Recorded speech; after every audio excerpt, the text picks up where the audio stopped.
All right, so just like last time, these are just some of the features and smaller improvements we introduced in the past month. If you want to go deeper into each one of them, I have videos for them, so just go ahead and watch them. Now, in terms of the things we have here, the first thing is we have now support for Tailwind version 3.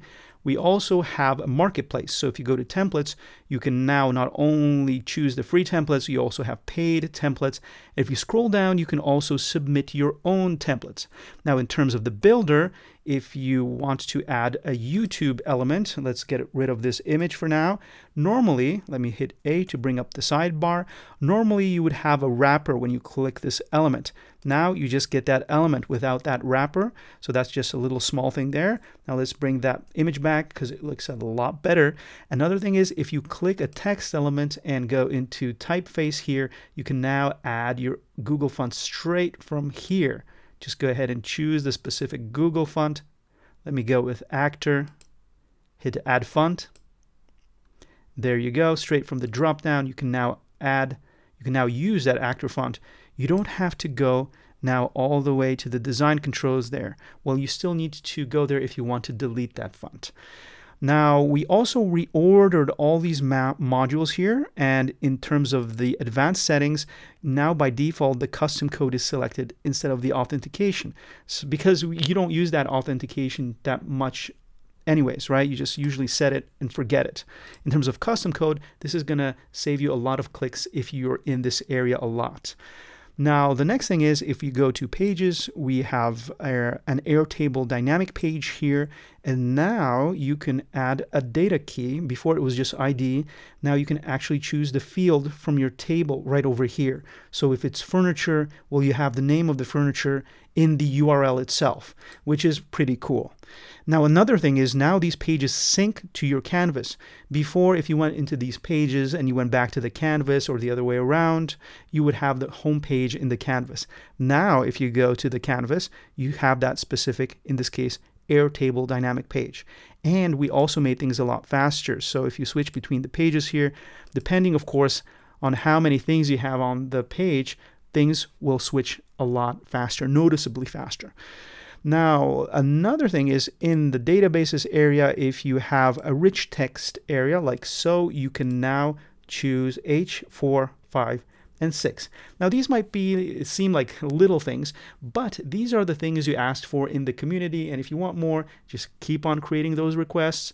Link to the community in the description in case you haven't been there yet. Now, let me go to another project here. I have a newsletter form, a data form. And normally in these type of forms where you have a select element or a radio element or a checkbox element, let me hide this with the A keyboard shortcut. Normally you would need a reference field. So you would have to have, in this case, the data form connected to a field, a collection, and then within that collection you would need to have a reference field. Now this is the select element again, and if I go to settings, normally I would have to choose that reference field in the collection, but now I can just choose any field. So I can go with type of property. So now when this person is signing up for the email newsletter, they can choose the property, and that's the type of properties they will get in the newsletter. If I have that type of business, of course, and now I can manually put in the choices that person will have: cabin, townhouse. Let's just copy paste, add. And now the person, when they go to this form, they'll be able to choose those options. And if they do choose them and they subscribe, they will that information will go to that specific field we selected. Again, no reference field needed. Now let's go ahead and hide this. And this is a filter field right over here.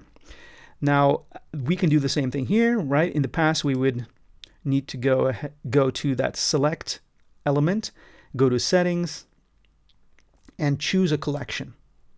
But now we can do it without a collection. For example, this price here, max price filter, minimum price, we added these manually, right? These numbers are added manually. They're not actually taken from any collection. The same thing with the rooms here. We just added them manually.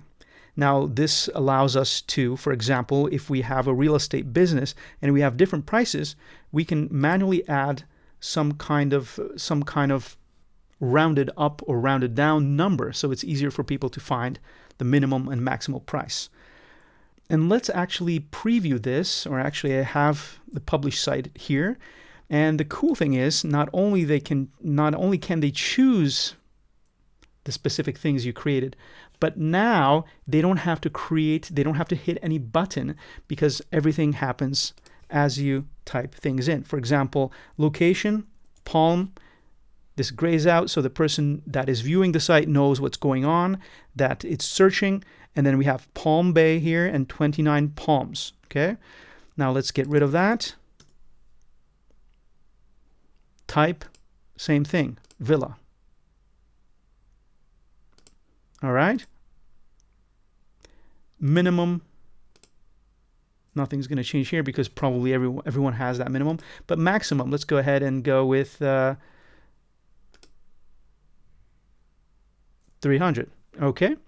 So that's how it works. I think this is one of the coolest things introduced lately. And of course, you can always go back, and if you don't want it to load like that, you can just go to that specific filter form and just uncheck this. Of course, then you need to have a button for searching. That's it. Thanks for watching. Have a wonderful day, and I'll see you in the next one.